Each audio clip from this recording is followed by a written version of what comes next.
La cuestión, antes del juicio muchas veces los abogados decimos a nuestros clientes que abonen la responsabilidad civil aunque vayamos a entrar a juicio, es decir, se puede abonar la responsabilidad civil y entrar a juicio y solicitar un atenuante de reparación del daño. En caso de sentencia absolutoria ese dinero será devuelto y en caso de sentencia condenatoria pues al menos contaremos con un atenuante.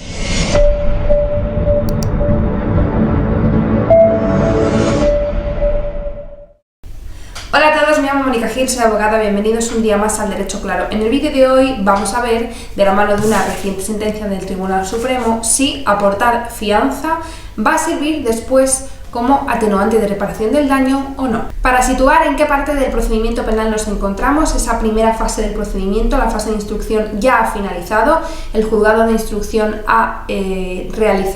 dictado ese auto de continuación. Las acusaciones han puesto por escrito sus conclusiones provisionales, han acusado y el juzgado de instrucción ha dictado la apertura del juicio oral mediante un auto, que es el auto que va a decir que después pasen las actuaciones a otro juzgado para su enjuiciamiento. Es en este momento en el que ya se denomina fase intermedia, en el que el juzgado de instrucción va a citar personalmente al acusado, antes investigado pero ahora ya acusado, para que comparezca personalmente, como os decía, al juzgado para que le notifiquen por escrito tanto los escritos de acusaciones como este auto de apertura de juicio oral. Esta comparecencia es personal, sin ella no se puede continuar hacia adelante con el procedimiento penal. Es una comparecencia en la que no es necesario que acuda ni el abogado ni el procurador. En esa comparecencia le van a dar por escrito eso y además, si en el auto de apertura de juicio oral se establece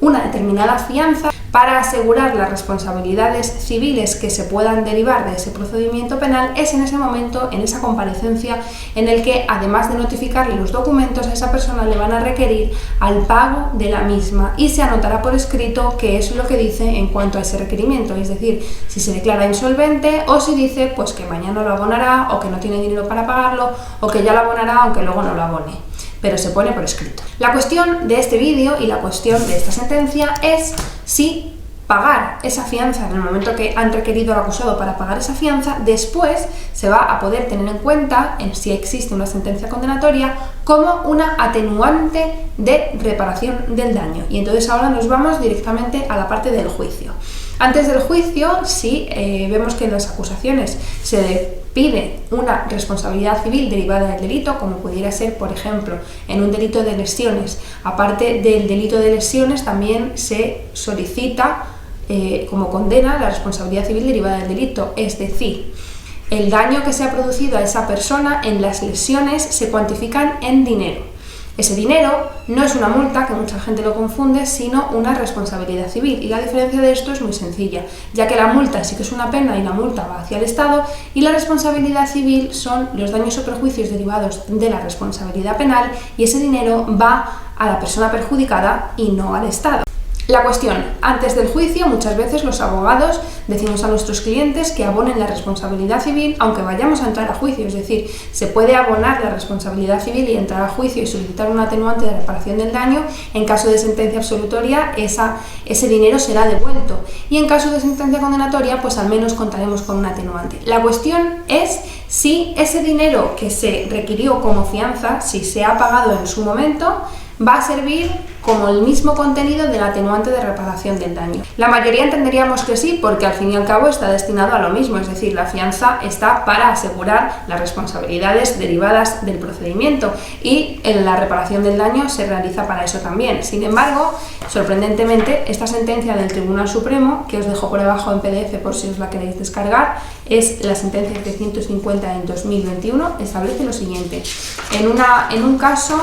es una causa especial por particularidad del sujeto activo, que es diputado de las Cortes Generales, es un atentado contra la autoridad en el que acaba habiendo una sentencia condenatoria. Se recurre no solo en pro de la absolución, sino también manifestando que, habida cuenta de que se había pagado esa fianza cuando había sido requerido para ello, no se había dictado en la sentencia condenatoria un atenuante de reparación del daño. La defensa alega también la atenuante de reparación del daño, pues entiende que así debe valorarse la prestación de la fianza por parte del acusado. Cuando la actuación económica consiste en consignar una cantidad dineraria antes del juicio, no con la pretensión de reparar incondicional e irrevocablemente los perjuicios causados, sino dando seguimiento a un previo auto de prestación de fianza, garantizándose así que pueda hacerse pago al perjudicado en la eventualidad procesal de que terminado el juicio se declare una responsabilidad civil de la que el consignante discrepa y no admite, porque hasta este momento se entiende que ha negado los hechos, no nos encontramos con la actuación configuradora de la circunstancia atenuante de reparación del daño prevista en el artículo 21.5 del Código Penal, sino con una consignación en garantía de las eventuales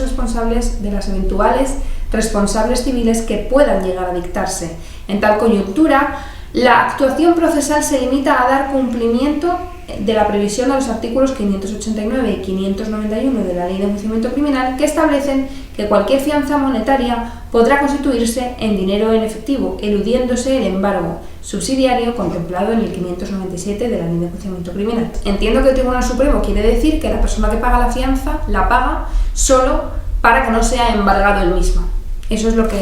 parece que se dice en esta sentencia. Otras sentencias han matizado que la consignación de la fianza, unida a la manifestación de su voluntad de entrega inmediata a la víctima, puede dar lugar al efecto de atenuación, pero es imprescindible que tal voluntad conste expresamente. En este caso, no se ha acreditado que el acusado haya hecho otra cosa que limitarse a cumplir el requerimiento de la prestación de fianza y consignar el importe que se fijaba, lo cual, como se acaba de decir, no justifica la apreciación del atenuante. Así que a partir de ahora ya tenemos que saber que el pago de la fianza se interpreta como que solo se paga para que no se embargue a esa persona y que si se quiere tener en cuenta como atenuante de reparación del daño habrá que hacerlo constar expresamente, es decir, entiendo que por escrito, porque si no nadie lo va a interpretar de ese modo. Espero que os haya gustado este vídeo y nos vemos en los estrados.